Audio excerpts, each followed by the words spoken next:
Hola, ¿qué tal? Bueno, espero que os vayáis conectando. Hoy, bueno, estoy súper contenta porque hablaré con Sari Arponen. Bueno, que ahora os las presento, hablando de un tema muy interesante que es la microbiota. Ahora creo que ya viene por aquí. Eh, Y le he dado el nombre al live de hoy de... a ver, la invito. Ay, a ver ahora. Sí, ahora sí.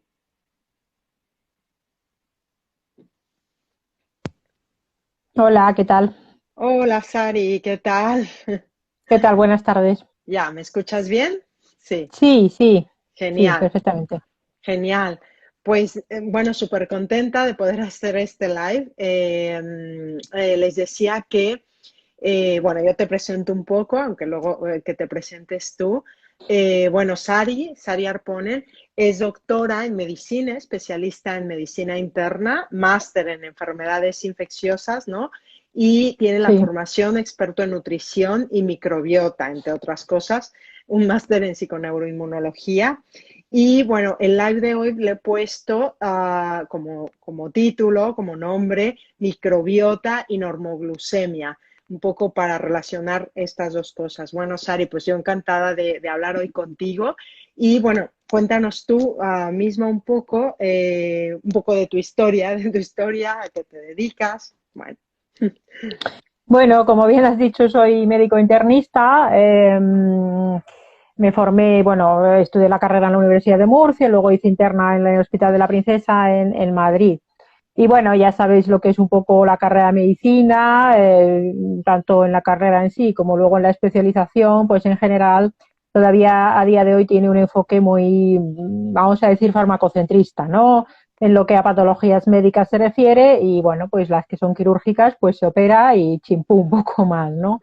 Entonces, realmente yo ya, al poco de haber acabado la especialidad, yo soy finlandesa, y veía mucho un foro de personas que hacían dieta low carb, porque en Finlandia las dietas bajas en hidratos las llevan haciendo, vamos a decir que están de moda desde hace bastante más tiempo que aquí y probablemente porque en Suecia también se propugnaban bastante, había bastantes corrientes low carb en Suecia, ¿no? Entonces era un foro que además estaba muy bien porque además venía como por categorías, estaba la paleo, la Kaszwiecki, que aquí casi no se conoce, que es una versión polaca, luego la keto, bueno, venían diferentes orientaciones y bueno, a mí aquello me pareció curioso, eran todo en realidad personas de población general, profesionales no había, y bueno, me pareció curioso y empecé a hacer yo por mí misma también un estilo de alimentación low carb. Y a la vez, pues una persona cercana, una familiar, tenía un problema de salud, de una espondiloartropatía, e investigando, pues vi también que la alimentación tenía que ver con, bueno, pues que podía ser beneficioso para el control de la patología, ¿no? Y entonces, investigando, estudiando más, pues pasé por varias fases, desde pues ver lo que eran las dietas low carb, luego el tema del gluten, después ya la suplementación nutricional, estilo de vida en general, hasta que acabé estudiando psiconeuroinmunología clínica. Entonces, digamos que cuando incorporas este tipo de enfoques, vamos a decir, de medicina que va al origen, ¿no? De las cosas, que va a la causa de las cosas, en vez de centrarte en la pastilla, nadie de repente está allí, hace sus cosas y un día se despierta y se da cuenta de que está en Matrix y cambia, sino que al final es un proceso gradual, ¿no? Entonces, en ese proceso gradual, pues me he ido formando, es un camino infinito, obviamente ya farmacología, es verdad que estudio muy poco porque mis pacientes tampoco suelen querer muchos fármacos y ahora estoy más centrada en todo el tema de la microbiota. ¿Y a qué me dedico hoy? Pues me dedico cada vez más a la docencia y la divulgación, porque la verdad es que consulta, tal como la paso yo, que es pues una primera consulta, puede ser hora y media o 2 horas, y luego muchas horas más de estudio, pues al final pues puedes ayudar a una persona o a dos o a cinco o a unas pocas al mes. Pero cuando haces docencia y divulgación, puedes llegar a ayudar a mucha más gente. Entonces ahora pues hago las formaciones de microbiota con nutribiótica, doy clase en la universidad en un máster de osteopatía integrativa, y ahora me he incorporado como profesora con Regenera, que de hecho voy a dar el módulo de inflamación, metabolismo, obesidad. Eh, y bueno, pues divulgación y muchos proyectos que están surgiendo ahora progresivamente y consulta, pues paso las revisiones, pero cada vez menos porque no se puede hacer todo. Claro, sí, sí, que no es poco ya lo que haces y además por salud, por tu propia salud, ¿no? Que no queremos, Sí, ¿no? Cargarnos de tanto, ¿no? Y qué bien lo que dices, ¿no? Que es un gran proceso, yo coincido con esto, ¿no? De, bueno, de despertar y de descubrimiento, ¿no? Y que no acaba. Y cuéntanos un poco cuál es tu opinión, ¿no? De, bueno, tú sabes que yo me dedico, ¿no? A acompañar personas y yo misma tengo, ¿no? Diabetes tipo uno. ¿Cuál es la relación que tú nos dirías, ¿no? Como experta que eres, de la microbiota? En específico te preguntaría de la diabetes tipo uno, es decir, para predisponer evidentemente a esta condición y luego te preguntaré después cuando ya se tiene, ¿no? Una condición autoinmune. Bueno, sí. bueno, al final todo lo que es la autoinmunidad pues tiene una fisiopatología y unos mecanismos, esto que se llama etiopatogenia, complejos, ¿no? Es decir, todo lo que está detrás de que haya esa predisposición a esa autoinmunidad y que luego se dispare esa predisposición, pues al final tiene muchas cosas detrás. Una de las cosas, pues efectivamente es la microbiota, pero claro, no es la única. Y muchas veces puede ser también diferenciar cuál es el efecto que tienen las causas sobre nuestras propias células y mecanismos y cuáles son los efectos que tienen las causas sobre la microbiota y a través de esa vía sobre nuestro organismo, ¿no? Vamos a poner un ejemplo, la vitamina D, por ejemplo, ¿no? Que la vitamina D, pues hay una verdadera pandemia de déficit de vitamina D por muchos motivos. Entre ellos, pues la contaminación que cada vez es más importante, hace que no produzcamos vitamina D. También cada vez se pasa menos tiempo en exteriores, con lo cual cuando habría vitamina D tampoco lo producimos. Y luego, pues, las recomendaciones de cantidad de vitamina D que hay que tener en niveles y que hay que dosificarse, que son erróneas. Entonces, de hecho, hay un artículo del 2017 que habla precisamente, se llama the Great or the Big Vitamin D Mistake, el gran error de la vitamina D, que se basa en un estudio en Finlandia precisamente, donde se vio que cuando en los años 60 y 70 pues había unas recomendaciones de 5.000 unidades de vitamina D al día, para prevenir el raquitismo había mucha menos diabetes tipo uno y que cuando se corrigieron muy a la baja esas recomendaciones se disparó la autoinmunidad y la diabetes tipo uno en muchos niños sobre todo. Pero claro, la vitamina D, además de actuar sobre el receptor, o sea, actúa sobre nuestras células por múltiples mecanismos, pero también actúa sobre la microbiota y hace que haya un ambiente determinado en el intestino. Entonces, cuando hay una causa concreta que nos va a producir una patología, claro, pues nos produce problemas en nuestras células, pero también problemas en nuestra microbiota y eso a mayores viene a empeorar la situación. ¿Qué sucede en una autoinmunidad, ya sea la diabetes tipo uno o ya sea otra cualquiera? Bueno, se sabe que hay patologías que tienen unos perfiles de disbiosis determinados. Eso en general, el mecanismo común siempre suele ser que eso genera una, un exceso de permeabilidad de la barrera intestinal, un paso de sustancias al interior del organismo, eso genera lo que llaman endotoxemia, con paso de sustancias al interior del organismo, que por determinados mecanismos acaban generando la autoinmunidad. En la diabetes tipo uno en concreto, además está el tema de la asociación con la enfermedad celíaca. Y la enfermedad celíaca está muy relacionada también con la microbiota. Y hay todavía veo pacientes que son diabéticos tipo uno que no lo hacen el estudio de celiaquía y es súper importante hacérselo, claro. Entonces, esa también es otra vía, probablemente, el aumento de la gente que tiene celiaquía no diagnosticada, además, también en relación con todo el tema de glifosato, que el glifosato, además, también influye sobre el tema de la autoinmunidad. Entonces, bueno, pues hay muchos factores que en conjunto acaban haciendo que se pueda acabar disparando esa autoinmunidad por todo lo que nos hacemos o dejamos de hacer y afectan a nuestras propias células y afectan a nuestra microbiota, por supuesto. Claro. Sí, o sea, no es fácil, ¿no? Es como bastante complejo y son muchas cosas las que juegan a la misma vez. Yo siempre la diferencia que hago es que voy con el objetivo, ¿no? De acompañar a las personas a que consigan normoglucemia, ¿no? Que es verdadera normalidad glucémica.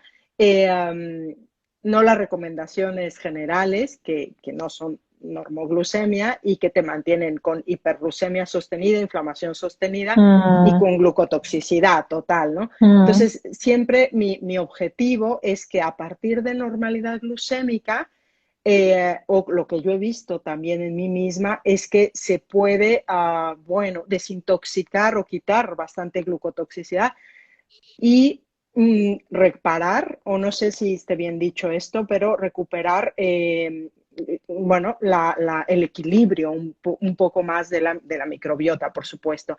No sé tú qué relación podrías decirme sobre esto, ¿no? Sobre la microbiota y la normoglucemia, porque siempre pienso, la gente piensa que tomarse un probiótico y luego pienso, ya, pero si tú no ves el contexto y que has conseguido normalidad primero para que esto suceda, entonces no va a suceder, ¿no? Estás con montaña Sí, rusa. sí, claro. Bueno, la microbiota y sus efectos sobre la glucemia o tener un mejor control glucémico y alcanzar la normoglucemia, la verdad es que se han visto muchos mecanismos diferentes.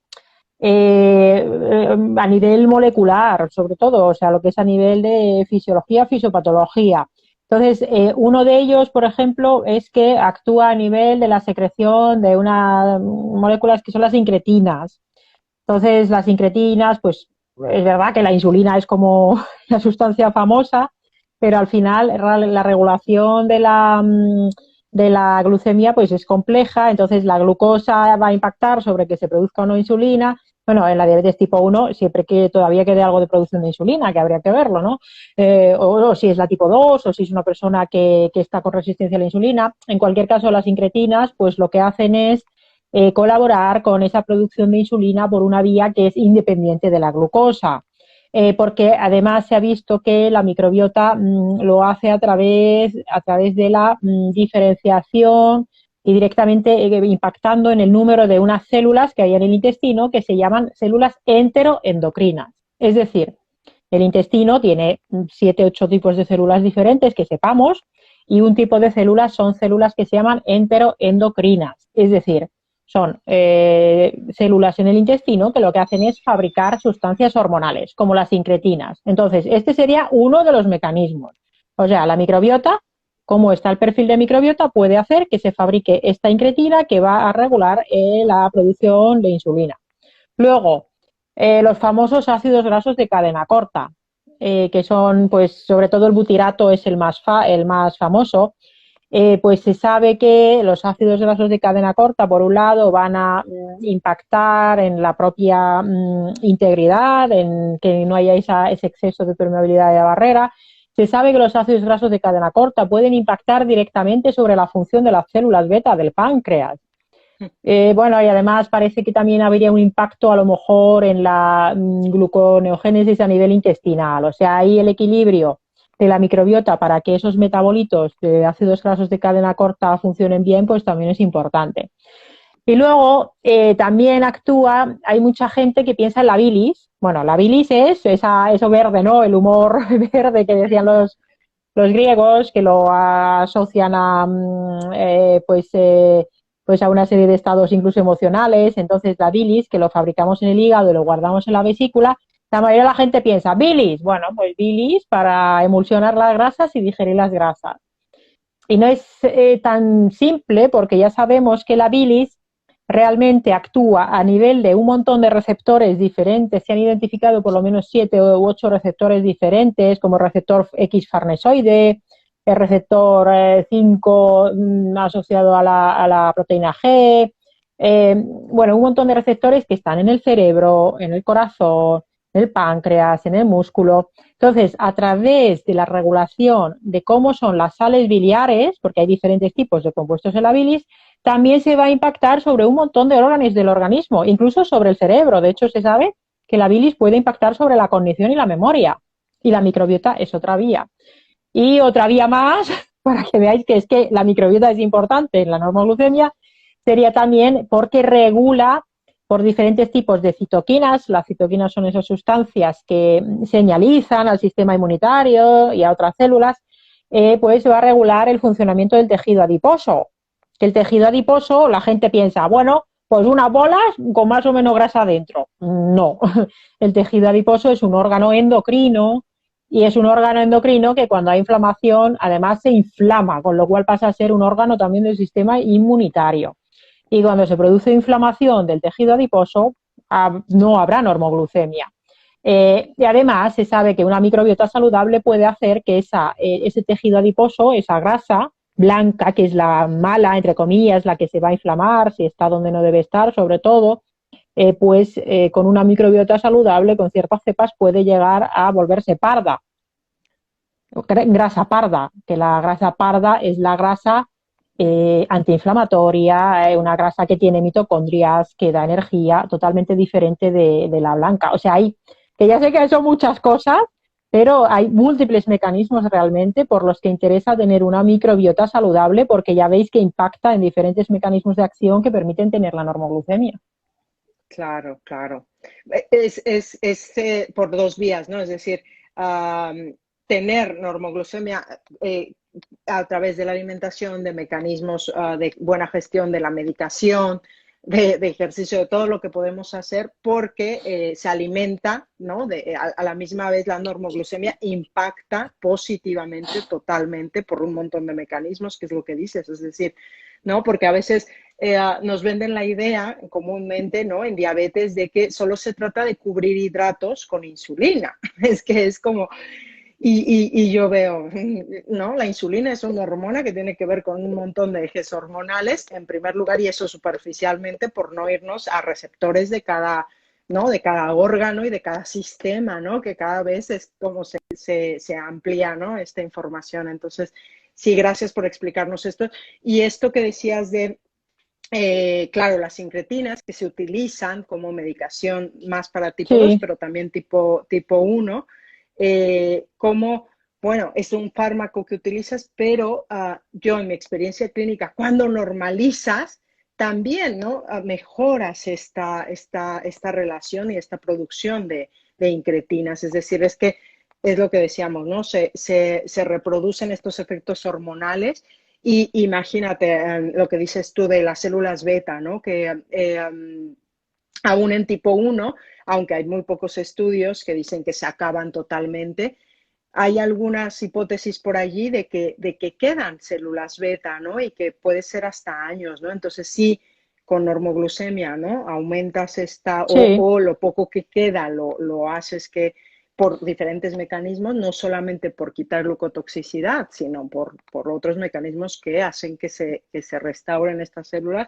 pues te harían también un candidato a que si hay algún tipo de terapia, yo qué sé, pues te harían, ¿no? Más, en fin. Vale, algo más te iba a preguntar, que ¿cómo podríamos evaluar el estado de nuestra microbiota? Que esto, no sé, a ver. Bueno, a ver, luego si miramos un poco el tipo, o sea, cuando hablamos de disbiosis, cuando hablamos de ese desequilibrio en la microbiota, eh, estos estudios en general se basan, de la intestinal, digo ahora, pues se basan en coger esas muestras de heces y analizarlas pues con técnicas de biología molecular. Eh, Se pueden hacer diversas técnicas, ahora los más en boga son unos que se llaman de metagenómica, que son más exactos, llegan a identificar a nivel de especie y cepa, pero bueno, lo cierto es que es la mejor herramienta que tenemos para ver cómo está la microbiota, pero no es ni mucho menos, ¿cómo decirlo?, exacta. ¿Por qué digo esto? Pues en primer lugar, porque la microbiota que vamos a analizar en las heces, pues refleja bastante bien lo que está pasando a ese nivel, más abajo, pero no necesariamente nos dice cómo está más arriba en el intestino, no sabemos bien qué está pasando desde luego en el intestino delgado, y luego se sabe que la microbiota que está justo pegadita a la mucosa y la que está en la luz del intestino tampoco es exactamente la misma. Entonces, nos da una orientación de ver un poco cómo está la microbiota, pero no es tampoco una foto fija ni exacta. Pero bueno, por poder se pueden hacer estudios de microbiota fecal y nos dará una cierta orientación. Lo que vamos a ver, sobre todo en esos estudios, pues nos van a decir cómo están muchas de las especies, o más bien a nivel de género, nos puede dar alguna especie concreta, pero nos pueden decir, por ejemplo, las bifidobacterias están bajas, muy frecuente. Muy frecuente también la Akkermansia, que es súper típica, que luego podemos hablar de los probióticos, pero la Akkermansia mucinífila, que es una bacteria muy famosa, es la muconutritiva, es decir, va a nutrir la capa de moco del intestino, va a mantenerla en un estado de salud y se sabe que en las situaciones de resistencia a la insulina o en las situaciones de diabetes esa Akkermansia baja. También se sabe que cuando se hace el análisis que suele aumentar, bueno, las bacterias se dividen en muchos grupos, ¿no? En grupos así como grandes. Entonces, los más famosos son los firmicutes, por un lado, que es un grupo muy grande de bacterias, que tiene muchos incluidos, como pues pueden ser los lactobacillus, por ejemplo, o luego los bacteroidetes, ¿no? Entonces, se sabe que, por ejemplo, en la resistencia a la insulina, en la diabetes tipo 2 o en la obesidad, aumentan los firmicutes y bajan los bacteroidetes. En nuestra sociedad, los individuos, entre comillas, sanos, también tienen más firmicutes que bacteroidetes, pero habría que ver si en nuestra sociedad realmente alguien está sano de verdad, porque en las sociedades de cazadores-recolectores, en muchas de ellas, tienen más bacteroidetes que firmicutes. Y, por ejemplo, en Italia hicieron un estudio donde compararon gente eran italianos, y los compararon con gente, creo que eran de Burkina Faso, el grupo de comparación, y les pusieron a los italianos una dieta tipo paleo, no sé qué tipo paleo, pero bueno, paleo. Y los miraron, y sí que les mejoró su ratio de firmicutes bacteroidetes, pero no llegaron a invertirlo como lo tenían los cazadores recolectores.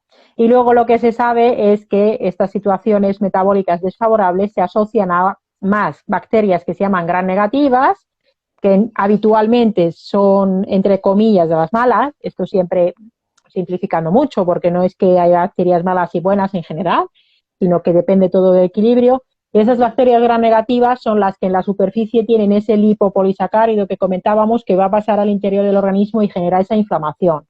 Entonces, ¿merece la pena alguien que nos esté escuchando y que tenga diabetes o que resistencia a la insulina o que esté preocupado? ¿Merece la pena hacerse un estudio de un análisis de microbiota fecal? A ver, pues depende. Tiene mucho interés en estudios científicos, de ciencia básica, en grupos poblacionales. Para una persona individual concreta, ¿merece la pena? Pues depende del dinero que tenga, ¿no? Porque son pruebas caras, valen entre 200 y 800 euros una prueba de estas, y si uno tiene dinero y se lo puede permitir, pues bueno, dará una cierta orientación, pero ha de saber que en el momento en el que intervenga sobre esa microbiota, con un cambio de alimentación, con un aceite esencial, con un probiótico, ya toda la microbiota cambia. Uh-huh. Y ya no será tan válido aquello. ¿Pero merece la pena? Pues bueno, depende del dinero que tengas. Sí que da una información, pero entre hacer otras intervenciones que también cuestan su dinero y a lo mejor hacer ese análisis, pues no lo tengo muy claro. O sea, a mí me cuesta un poco pedirlo porque gastarme yo el dinero, o sea, decirle a Claro. alguien, gástate 500 euros, que a mí me lo traen, pues yo se lo miro y estupendo.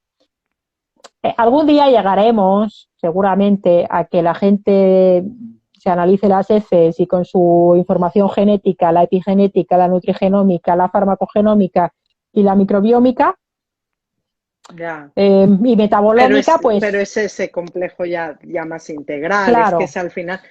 pues, es como la analítica también, que a veces, bueno, complementa, es parte de la información, pero no es lo único, porque si lo valoramos aisladamente, también es una foto de un minuto, muchas cosas, muchos parámetros, otros no, pero ¿no? Al final es limitado, ¿no? Y entonces, ¿no? Falta la sintomatología, en fin, ¿no? Evaluar integralmente a la persona, que para mí también yo coincido que merece más la pena, ¿no? Aunque bueno, igual ya se vuelve accesible, ¿no? Y entonces nos puede dar Bueno, información. es una orientación, o sea, es verdad Vale. que es una orientación interesante, sobre todo, pero ojo, hacerse, por ejemplo, si uno se va a hacer un análisis de estos, antes que hacer un estudio metágeno, porque en España hay varias empresas, ¿vale? Yo no voy a decir nombres. Antes que hacerse un estudio metagenómico que te dice un tanto por ciento de todo lo que hay, y luego descubres que el 50% es ADN desconocido, antes que hacerse a lo mejor eso que es más caro, quizás merezca más la pena ver familias y géneros y sí incorporar pues datos de inflamación y permeabilidad. La Mm, zonulina, pues la calprotectina, la elastasa, los parásitos, que hay muchísimos más parásitos de los que parece, y ya puedes dar probióticos, que como ya un parásito no lo trates, la disbiosis no la arreglas. Y desde luego a todo el mundo, si tiene problemas digestivos, hacer el esfuerzo de descartarse la celiaquía antes de hacer una dieta sin gluten, que sé que es difícil, el 85% de los celíacos están sin diagnóstico, pero sería algo para intentar hacerlo. O sea, si hay que gastarse el dinero, antes de decir uno, me voy a hacer esta prueba. No, mejor, búscate un profesional actualizado y que el profesional te pida las pruebas en cascada que considere oportunos. Como te diga de entrada, hazte 5.000 euros de pruebas, que los hay, pues quizá ya, también falla algo, ¿no? Entonces, lo primero sería buscar un profesional antes de pedirse pruebas uno por su cuenta. claro, por supuesto. Y luego, Sari, a mí me pasa, y a muchos de mis pacientes también, que hemos eliminado procesados, ¿no? Has bajado los carbohidratos, cuidas la calidad de la alimentación, ¿no? Pero luego, como el objetivo es este, ¿no? Como estabilizarte de los niveles de glucosa, nos vemos a lo mejor en repetición de las comidas. Y esta, bueno, ¿qué opinas de esta falta de variedad de alimentos que puede ocurrir, ¿no? En personas que ya están ¿no? en seguimiento? ¿Qué opinas? Bueno, en realidad, a ver, depende, ¿no? En realidad, si nos fijamos en población general, vamos a decir, no empoderada en cuanto a su alimentación, muchísima gente, digo de los que no comen de una forma saludable, sino de los que comen una dieta occidental, de sociedades industrializadas, realmente son los que comen mucho menos variado, porque comen trigo, mucho trigo en muchos formatos diferentes, porque galletas, bollería, panes, etcétera, pasteles y tal. Comen lácteos en diferentes formatos, pero al final hay leche, y comen carnes diversas, algún pescado si acaso, y normalmente la variedad de verdura y fruta tampoco suele ser muy importante, sobre todo si compran de supermercado más que de mercado. En cambio, cuando una persona hace el esfuerzo de utilizar la nutrición y la Cocinar. alimentación como medicina y cocinar, sobre todo de la mano de un profesional, si hace el esfuerzo consciente de decir voy a meter variedad y dice, venga, es que esto es un ejercicio que nos pusieron en máster de PNI, que fue decir, venga, durante 10 días o 2 semanas vais a comer 120 alimentos diferentes, ¿vale? Y entonces, claro, ahí no venían ni los cereales, ni las legumbres, ni los lácteos, ni la carne de mamíferos. Y teníamos que buscar esa variedad. Entonces, a veces, si uno nota esa falta de variedad, lo que tiene que hacer es un esfuerzo consciente por buscar a lo mejor alimentos que, por no tener un mercado quizá cerca, no coma con tanta frecuencia. Eh, yo que personalmente también pues como con un patrón evolutivo, pues es verdad que desde fuera a lo mejor puede parecer que es menor variedad, pero lo cierto es que la variedad de alimentos que tengo ahora que la que tenía hace 5 15 años es mucho mayor, a pesar de que haya restringido bastantes alimentos de los que habitualmente come la gente. Hay mucho, yo diría, coger un libro de cocina Si se hace una keto, pues hay buenísimos libros de cocina. Si es una low carb no keto, pues más fácil todavía. Es verdad que cuando haces una keto que la tienes que hacer sin lácteos es un poco más rollo, pero bueno, que se puede hacer igual. Entonces, yo creo que pienso que el tema de la falta de variedad se puede asumir con esfuerzo y con información. Sí, bueno, es importante esto que dices, ¿no? Es verdad que a veces puede ser una perspectiva, simplemente, ¿no? Que puede ser que tenemos la idea, pero que no sea así. Me refería a la relación de eso, de la microbiota, del efecto de la microbiota, ¿no? Porque De la siempre, variedad de ahí, claro. vale. No, vamos a ver, se han hecho estudios de microbiota y el tipo de alimentación cuando se restringen ciertos grupos de alimentos. Entonces, hay ciertas tendencias a meter susto, meterle miedo a la gente. El otro día veía a alguien, ahora que estaba haciendo un curso, diciendo la lactosa es imprescindible para la microbiota. Digo, pero vamos a ver, una gran parte de la población del mundo no toma lácteos porque no tienen persistencia de la lactasa a partir de perder a partir de dejar la lactancia materna. La lactosa no es imprescindible para la microbiota. Los cereales no son imprescindibles para la microbiota porque hay muchas sociedades en el mundo donde no toman ni lácteos ni toman cereales y tienen una microbiota estupenda.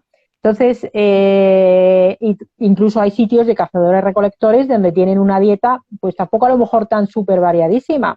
Y desde nuestro punto de vista dicen, pues no toman ni cereales, ni lácteos, ni no sé qué carnes, pues estarán fatal.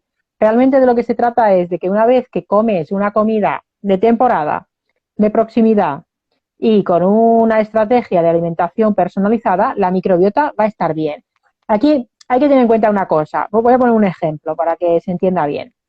Por ejemplo, hay gente que cuando sacan un artículo dicen es que hay que tomar lácteos y cereales porque si no bajan las bifidobacterias. Y es verdad. Y es verdad que pueden bajar las bifidobacterias. Y es verdad que en nuestra sociedad las bifidobacterias se asocian a salud. Vale, sí, es verdad. Que también los puedes tomar como probiótico. Los Hatsa no tienen bifidobacterias. Hay muchos cazadores recolectores que no tienen Akkermansia. Entonces, o sea, es una falacia decir que hay que hacer que hay que comer de todo con moderación para tener una microbiota sana, es una falacia. Hay personas que pueden hacer una dieta keto y hay estudios que, por ejemplo, la keto de cara a la Akkermansia, por ejemplo, es mejor que una dieta baja en FODMAP. Qué Entonces, bien no que se trata, dices esto. Sí, es que la claro, industria alimentaria se ha aprovechado, claro, porque ¿no? Es darnos esto de poca dosis de tal, tal, necesitas todo esto y es como, o sea, bueno, necesitas muchas cosas, pero básicas, es decir, no tanto necesitamos, más bien para que, bueno, es lo que mi idea, para que la microbiota sea rica, me refiero, ¿no? Para que esté equilibrada, que puede ser no lo que dices, ¿no? No igual a otras, es decir, porque es lo que nos han vendido, ¿no? Que tiene que ser. no, Oh, no tiene que ser, o sea, por ejemplo, otro ejemplo, las legumbres. ideal. Pues a ver, Las es legumbres. verdad que las legumbres tienen un tipo de fibra que son prebióticas. Bueno, es verdad. ¿Le pasa algo a la gente que no coma legumbres? Bueno, pues tendrá otro tipo de microbiota, pero si el resto de la alimentación es saludable, esa otra microbiota puede tener un perfil saludable también. O sea, no hay una microbiota única que digamos, para que la microbiota sea sana, tiene que haber esto Ideal. de bifidobacterias, esto de Akkermansia, esto de... Si esa persona está sana, aunque su microbiota... Es que la gente a lo mejor no sabe cómo se hacen los análisis de microbiota para decir cuál es la microbiota sana. Entonces, esto como lo que se hace es lo siguiente. Se coge, vamos a decir, una población determinada, España, Galicia, yo qué sé, y se cogen 100 personas sanas y se analizan sus microbiotas.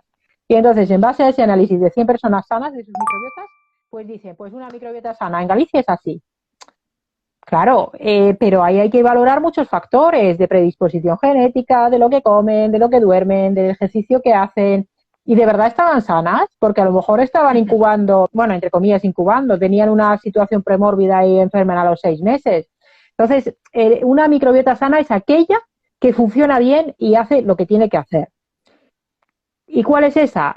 Bueno, pues no es tanto cosa de géneros y especies como de, porque hay funciones que puede hacer un género y una especie y las mismas funciones las puede hacer otra. Ya digo que la quermancia en nuestra sociedad buenísima, pero es que cazadores recolectores de muchos sitios no tienen aquermancia, prácticamente. Entonces, no es que haya una única bacteria o un género que hay que tenerlo por sí o sí para estar sanos, sino que se trata de un equilibrio. Ujú. Entonces, hay que, o sea, por ejemplo, a ver, yo no soy personalmente demasiado fan, vamos a decir, de la dieta carnívora, por ejemplo, exclusivamente de productos de origen animal, pero hay personas que la hacen, algunas personas que la hacen, hay una corriente en Estados Unidos, está el Ujú. libro de Paul Saladino, y hay gente, alguna gente que, pues la gente que lo hace, pues están encantados y les va muy bien. ¿Están equivocados? Pues si a ellos les va bien, hombre, no es una estrategia que probablemente a nivel global le tengamos que poner a toda la población porque es caro, no vamos a tener tanta ganadería sostenible ni saludable. Psicológicamente puede ser duro. Para mí, yo personalmente no sé, no la haría, pero tengo una amiga que la hace y está encantada. Y tienen una microbiota sana para ellos y han mejorado condiciones inflamatorias. Entonces, ojito, lactosa imprescindible. Bueno, pues el que la tome y tiene una microbiota sana, pues le vendrá bien a sus bacterias. ¿Le va a pasar algo a alguien por no tomar lactosa? Pues no le va a pasar nada, porque díselo a los japoneses y a los africanos que no tienen lactasa y llevan toda la vida sin tomar, sin tomar lactosa. Pero sí, la industria Claro. ahí, claro, Sí, te dice que tal. es que no hay ideal lo que dices tú, ¿no? Es decir, que depende de si está haciendo su equilibrio y si está haciendo su función de salud y que puede ser diferente y muy específica, ¿no? Y el contexto, porque como juegan muchos factores, que no es solamente la alimentación, estamos hablando solo de uno en este live, pero, ¿no? Pero muchos factores que intervienen en ese equilibrio, ¿no? De la microbiota. Uh-huh. Sí, a ver, voy a ver si hay, que aquí me Sí, pusieron decía unas alguien que Paul preguntas. Saladino come también carbohidratos y miel. Bueno, puede ser. Hay, dentro de las corrientes carnívoras hay muchas corrientes. Hay gente que no toma, igual que están los veganos que no toman ni miel porque la ha producido una abeja, pues hay carnívoros, o sea, no son carnívoros, son bueno, comen solo productos. Bueno, la miel sería realmente un producto de origen animal, estrictamente. Entonces, para mí, o sea, para mí hay un punto clave que es la libertad individual de las personas y el no meterle miedo a la gente. Entonces, si uno quiere ser vegano, pues oye, pues que sea vegano. ¿Que quiere ser vegano keto? Pues hombre, yo no soy nutricionista y sobre el papel lo veo muy difícil, la verdad. Pero bueno, pues hay veganos ketos, pues bueno, pues ¿por qué no? Tendrán que tirar a lo mejor de alguna cosa para hacerlo bien. Que uno quiere ser carnívoro y le va bien, pues qué mal le da a nadie. O sea, es que vamos, que yo, desde el absoluto respeto al colectivo de los nutricionistas, a veces veo pues una especie de batallas, ¿no? Entre los, sobre todo entre los veganos y los omnívoros, y a veces entre los que veganos y bueno, ya lo que son los carnívoros, que yo no termino de entender muy bien, porque para mí el respeto a la libertad de las personas está por encima de cualquier otra consideración. Entonces, no sé muy bien. A mí los dogmas, eso no me gustan, o sea, eso ya no entra en el terreno de la ciencia, entra en la ideología. Sí, bueno, es que son otros factores. Yo sí, más que libertad le llamo flexibilidad también, ¿no? Ubicándome en esto, ¿no? Yo soy específica de personas con resistencia a la insulina, de que tienen alteración del metabolismo hidrocarbonado y entonces utilizo mi experiencia en mí misma y en la clínica que he visto lo que funciona. Luego cada Uh uno -huh, puede matizar mucho, puede hacer una más low carb, puede hacer más keto, pero sobre todo con herramientas educativas, porque es que la alimentación por sí misma no hace mucho. Es que sí uh, hace, funciona, pero si no acompañas con cómo lo hago para que realmente lograr normalidad y realmente lograr salud, no, es difícil, ¿no? Mira, aquí pregunta alguien, ¿valdría la pena una alimentación keto para no subir mucho almidones y azúcares para matar bacterias? Pues sí, depende. También yo contesto muchas veces, depende también. Bueno, depende, ¿no? Con qué objetivo, en qué situación estás, si tienes insulina que te funcione o no, porque aunque hagas keto, si no tienes esto, no va a funcionar, puede ser. Así que, bueno. Aquí ponen, ¿se debería suplementar D3 más K2? Gracias. Bueno, yo sí envío esta suplementación. Sí, Casi sí, a la todos. vitamina D3, vale, en España, o sea, en esto hay una desinformación por parte de la prensa y de las autoridades y de muchos de los colegas médicos que la verdad me sorprende muchísimo. Entonces, sí, la vitamina D3 en España, bueno, en Canarias algo, pero ya comentaba el otro día la doctora África Villarroel que salió un estudio que incluso en Canarias se vio que estudiantes universitarios no tenían niveles adecuados. Entonces, en España, entre septiembre, octubre, abril, mayo, no se fabrica vitamina D y ya te puedes poner en pelotas ahí, tumbado todo el día, que es que no haces vitamina D. Entonces hay que suplementarla sí o sí, porque como vivas además en ciudad, con la contaminación hay menos todavía. Entonces la vitamina D hay que suplementarlo a dosis adecuadas. Yo siempre la digo, o sea, seguid la cuenta de María H. Vascu, es María Hernández Vascuñana, que tiene mucha información sobre la vitamina D. ¿Hay que suplementarla? ¿Sí o sí? Sí, hay que suplementarla. ¿En qué caso no habría que suplementarla? Pues hombre, si uno se hace unos niveles y está en 80 por su cuenta, que vamos, en 80 es que no lo veo ni con suplementación intensiva, pues claro, ahí no. Pero sí, hay que suplementarla y más en la época que estamos del COVID, que vamos, clama al Total, cielo. total, total. Vale, pues bueno, a ver, alguna pregunta más por aquí, que hay un montón, pero el tema de la microbiota, ¿qué pruebas hay que se puedan hacer para saber que todo está correcto? Bueno, un poco lo que... Bueno, a ver, ¿qué Ah, pruebas? ¿qué Pues es que síntomas? depende. Dice aquí otra. ¿Qué síntomas? Las heces, ¿cómo sabemos que nos va bien? La microbiota, bueno, eso es otra. Pues a ver, si uno tiene cualquier problema o intolerancia, es que algo no va bien. Si uno Mm, tiene alguna enfermedad cualquiera, es que algo no va bien. Entonces, si hay diabetes, si hay hipotiroidismo, Hashimoto, espondiloartropatía, psoriasis, migrañas, qué sé yo, cansancio, incluso si uno está estreñido o al contrario tiene diarrea, si se hincha la tripa muchísimo después de todas las comidas con dolor y gases, si estás como si estuvieras embarazada después de cualquier cosa que te comas, pues algo no va bien. Si haces las deposiciones y flotan o manchan muchísimo la taza o no tienen así una forma, eso tampoco es normal. Entonces, alguien decía el otro día, cuando te fijas en algo porque te molesta es cuando algo no va bien y cuando te olvidas pues es cuando las cosas van bien. Pero tener cualquier síntoma ya es indicativo de que probablemente haya un problema en la microbiota porque, bueno, ojo, que de la microbiota de la boca no hemos hablado, pero tengo varios posts ahí, uno también en el blog. La microbiota intestinal ya os la podéis cuidar, que si tenéis mal la boca, tragaréis las bacterias malas, pasarán por el estómago porque el ácido clorhídrico mucha gente la tiene baja o incluso aunque no la tengas baja, la microbiota de la boca y la del intestino se comparten un 40 o 60% y en personas además con resistencia a la insulina o con diabetes se sabe que hay peor salud oral. Entonces, si hay resistencia a la insulina o si hay diabetes, hay que mirarse la boca, si hay enfermedad periodontal hay que tratarla y como trates el intestino, ya puedes estar un año tratándote. Como la boca no te la trates, tiene dinero, bueno, no dinero tirado, pero es un poco absurdo, vamos.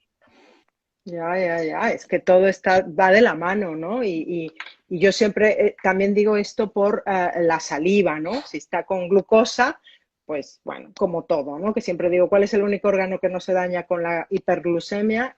El cabello, ahí no es órgano, pero es que es así, ¿no? Entonces todo, alguien preguntaba aquí qué es normoglucemia, tengo un vídeo, un live ahí donde explico qué es normoglucemia, pero básicamente niveles de 65 a 100 todo el tiempo, no post comidas, no sé cuánto, todo el tiempo.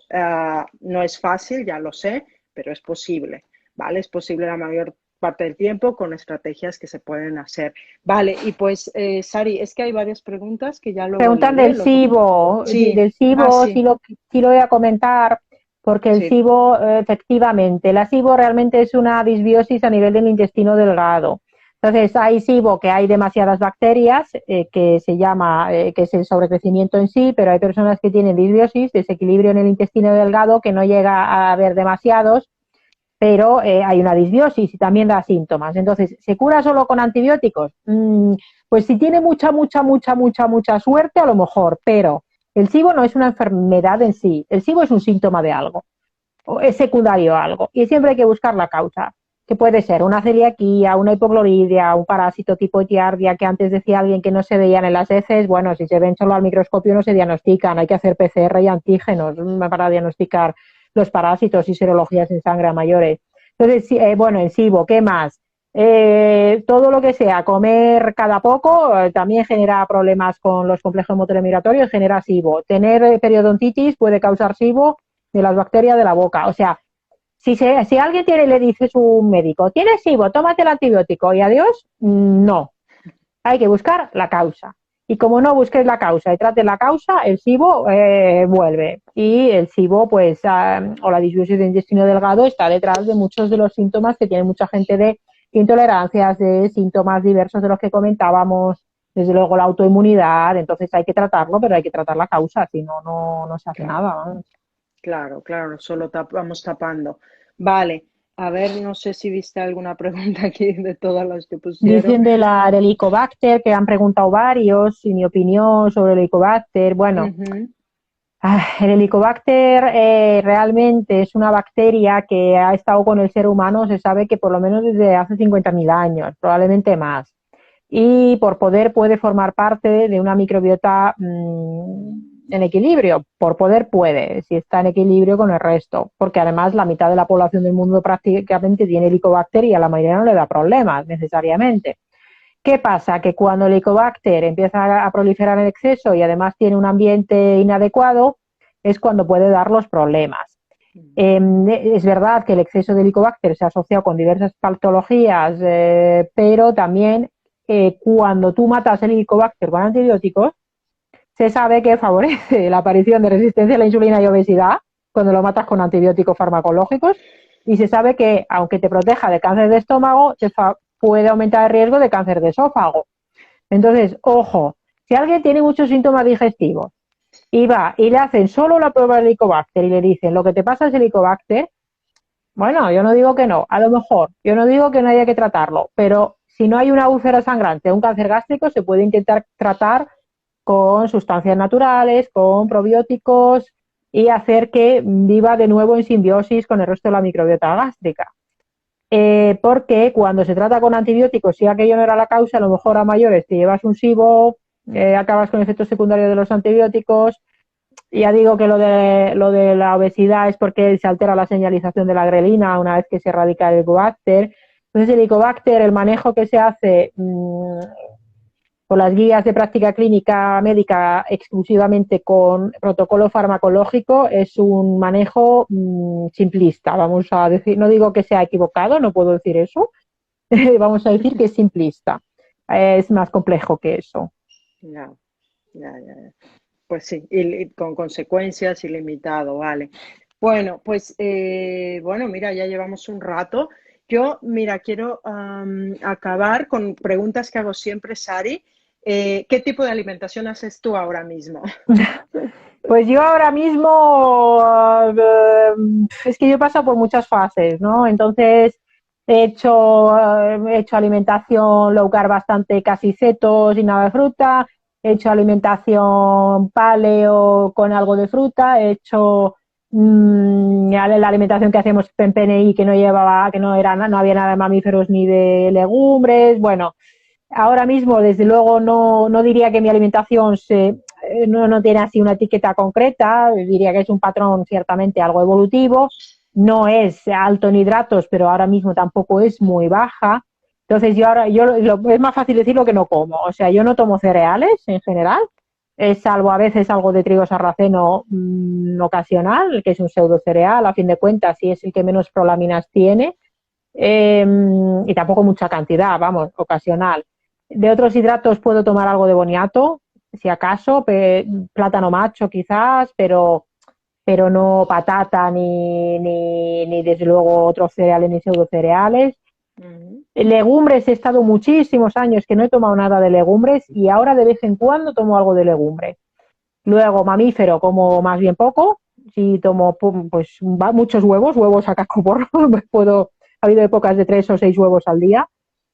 Ahora quizás sean algunos menos. Pescado, bueno, bichos del mar, verdura, fruta también, pero no mucha, con moderación, frutos secos, bueno, básicamente eso, lácteos, confieso que me encanta el queso, pero lácteos no suelo tomar porque me dan problemas de salud neurológicos, entonces, y de inflamación, tengo un problema de salud, otro tipo de problema de salud, y como coma muchos lácteos, mal, puedo tomar algo de queso de vez en cuando. No sé, es un poco, ya digo, gluten nunca, lácteos muy pocos, azúcar no hay en casa, o sea, azúcar como tal.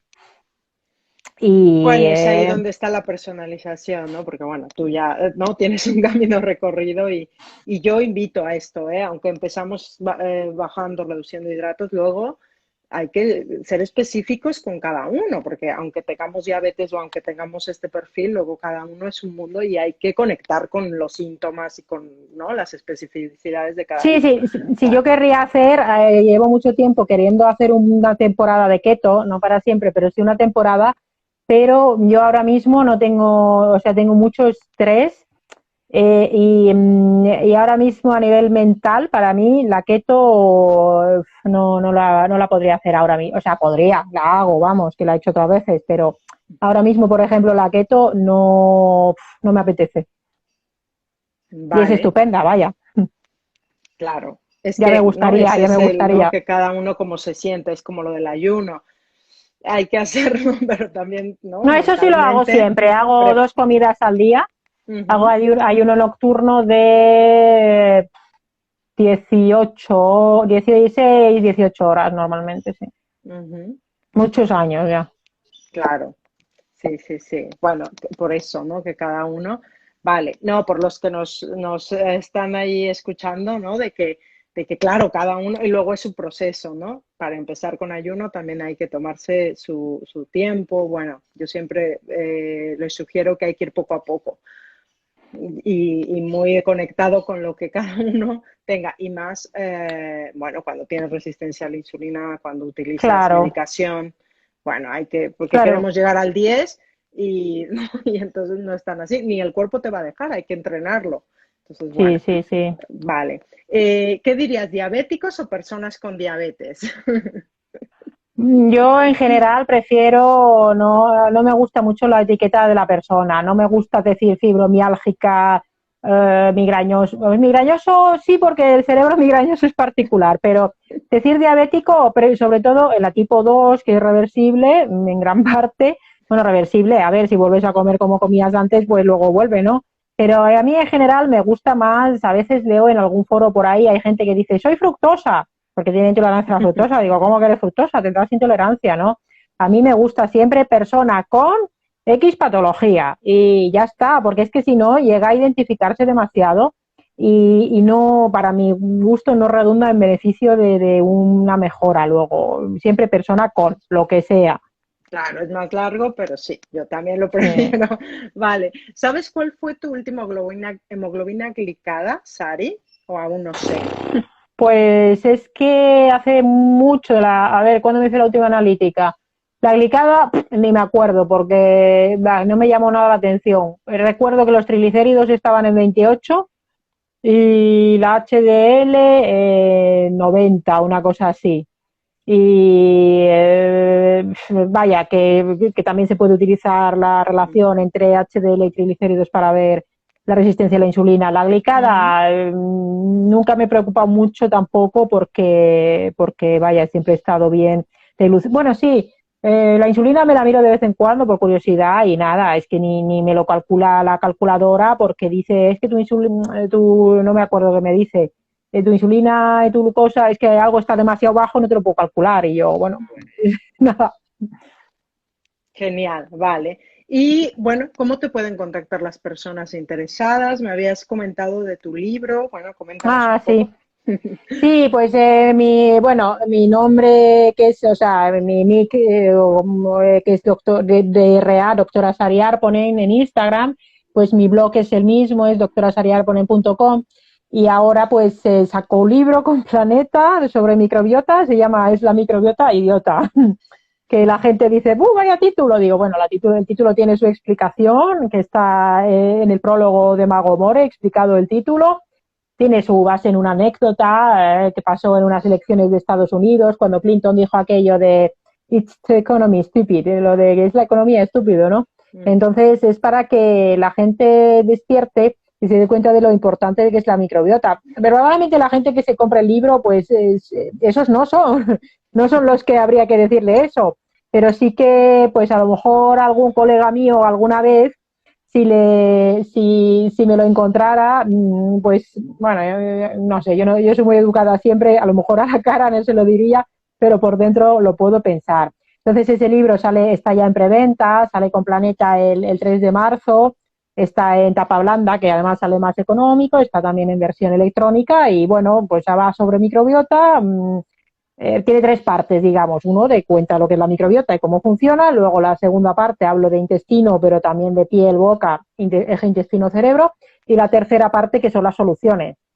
Alimentación, pero también microbioterapia y cosas de suplementación, estilo de vida y también una reflexión sobre cosas medioambientales. Bueno, las personas beta, los lectores beta que lo han leído, pues dicen que se entiende bien. A ver, no es un libro, no voy a decir que sea un folletín para leértelo en media hora, porque no, porque sería falso. O sea, tiene chicha, ¿vale? Pero considero que se comprende bien. Entonces, a cualquiera que le interese el tema, no es solo intestino, es todo y es estilo de vida. Y bueno, estoy muy contenta de sacarlo y espero que ayude a mucha gente. Me preguntaban por ahí la consulta. Pues es que tengo pacientes de revisión que tienen prioridad, evidentemente, y no tengo ahora capacidad de abrir agenda para pacientes nuevos. Los que me piden consulta los derivo con otros compañeros, que hay muchísimos profesionales, cada vez más, tanto médicos como nutricionistas, NIs, pues que pueden ayudar a las personas. Lamentablemente la sanidad pública pues es muy difícil hacer este tipo de intervenciones personalizadas.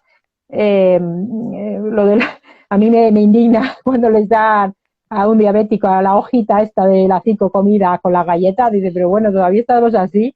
Yo le diría a la gente que nos escucha, no sé qué te parece a ti, Jason Fung, los libros, pero como una introducción para mucha gente puede ser interesante, tanto el código de la obesidad como el código de la diabetes. Porque porque en sanidad pública al final pues hay poco tiempo también, que no da para mucho más, pues te van a dar la dieta, de nutricionistas no hay en general, y las pastillas, y ya está. Y esa dieta no funciona, ya os lo digo. Salvo que esté muy actualizado y te den una dieta bien hecha, baja en hidratos, que es lo que hay que hacer en diabetes, en general, vaya. Que no he conocido yo. Y de hecho, y que acepten bajo carbohidrato, esa es otra, porque luego, además de acompañar a los pacientes que tengo, es acompañarlos a que se enfrenten con los endocrinos o con los médicos a que acepten que están bien, que esa es otra. En fin, es todo un tema, pero bueno. Mira, aquí alguien me pregunta que me han diagnosticado prediabetes, estoy con metformina, bueno, me dais pautas.